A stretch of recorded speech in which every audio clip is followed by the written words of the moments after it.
Julián de Zuviría Samper nació en Bogotá, Colombia, el 23 de julio de 1956. Es economista, educador y columnista. Es reconocido por ser el fundador y director del Instituto Alberto Merani, magíster honoris causa en Desarrollo Intelectual y Educación de la Universidad Católica del Ecuador, economista de la Universidad Nacional e investigador pedagógico. En el Instituto Merani, él ha sido partícipe creador de la teoría de la pedagogía dialogante, nutrida en la psicología y en la pedagogía contemporánea, según la cual la escuela debería dedicarse al desarrollo y no al aprendizaje. Esto quiere decir que la función de la escuela debería consistir en enseñar a pensar, a valorar y actuar a los estudiantes, y no a aprender múltiples informaciones sin significado para la vida. Los principales componentes de esta concepción, conocida como pedagogía dialogante, Vygotsky, Wallon y Merani.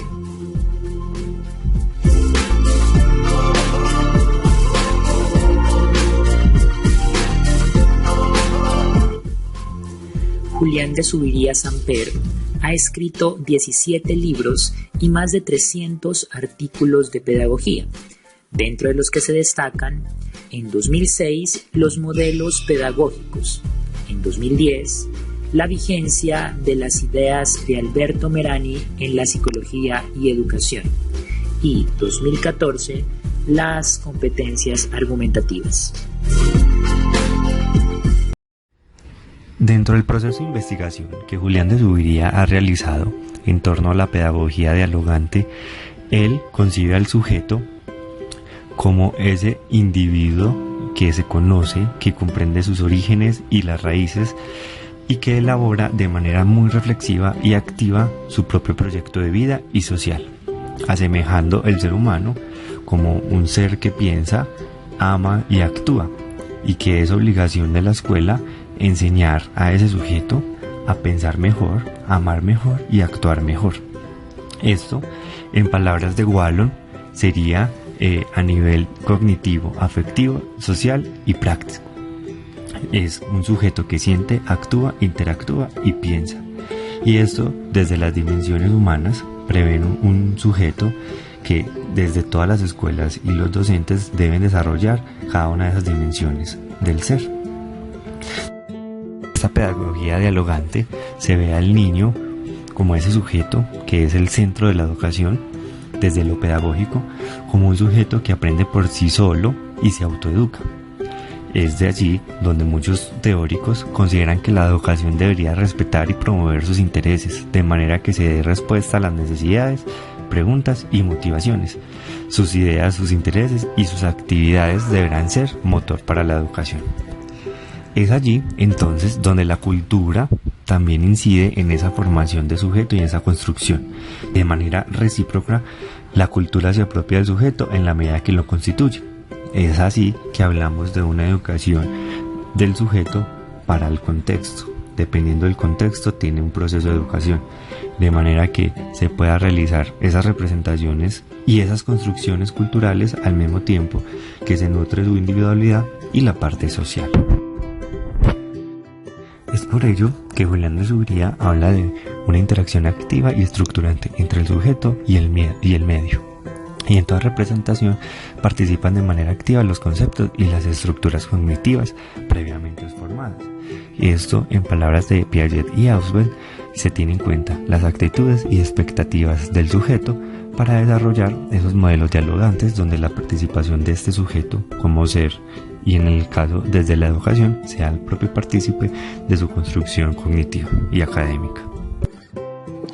Siguiendo los conceptos de Julián de Zuviría, y en palabras de él, la educación tiene que ayudar a conocer y comprendernos a nosotros mismos y a los demás.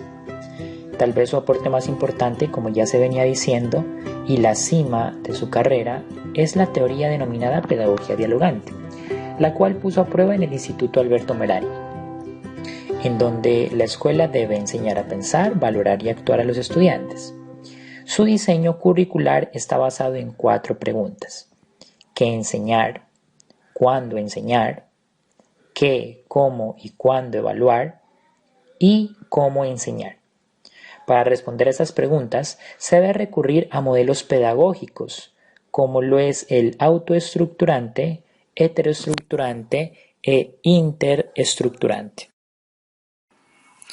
Con respecto al modelo heteroestructurante, es un modelo que le da principal importancia al maestro como actor principal del proceso educativo, quien organiza y desarrolla las situaciones educativas, hallando en esto la justificación del autoritarismo en su práctica. Mientras que el modelo que como tal se presenta como antítesis es el autoestructurante, el cual tiene una visión diferente como el niño siendo el autor principal del proceso educativo, al poseer las cualidades inherentes que lo llevan a desarrollar la autonomía en su proceso de desarrollo. Finalmente, dando por resultado la síntesis en el modelo interestructurante o también denominado pedagogía dialogante, que reconoce el papel activo del estudiante y el rol esencial y determinante de los maestros y la escuela en el proceso de aprendizaje. Rescata positivamente el modelo heteroestructurante, la idea que el conocimiento transmitido en las aulas tiene un desarrollo externo a la escuela, pero también le da gran importancia al modelo autoestructurante, con la condición de que el estudiante es un sujeto activo en el proceso de aprendizaje, negando con esto el papel central del docente, cuando es basado en procesos rutinarios y mecánicos. Se podría decir que Julián de Zuviría es uno de los pioneros de la pedagogía dialogante acá en nuestro país, en donde pretende reestructurar todo ese proceso educativo y centrar a ese sujeto, que en este caso es el estudiante, en un proceso donde se enseñe y se forme a partir de el amor, el sentimiento, el actuar y también el pensar. Pero todo esto alrededor de esas acciones, de reconocer el contexto, de reconocer su entorno, para a partir de ahí generar conocimiento y generar todo ese propósito educativo en el estudiante, donde él sea autónomo, donde él sea el responsable también de su construcción.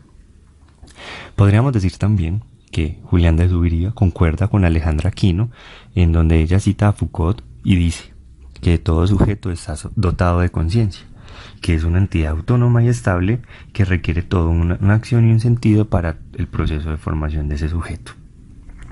Y allí también podríamos decir que concuerda con Guillermo García, en donde dice que los sujetos principalmente son el docente y el alumno, y que juegan un papel como sujetos indirectos los padres y la comunidad en ese proceso de humanización y de ese proceso de aprender, que también se requiere unos estímulos para dotar a ese sujeto que se está formando desde las dimensiones humanas, en donde se tenga todo el proceso intelectual, cognitivo, afectivo, social y práctico, donde a partir de allí se puede resolver todas las necesidades, preguntas y motivaciones que promueven la construcción de sujeto.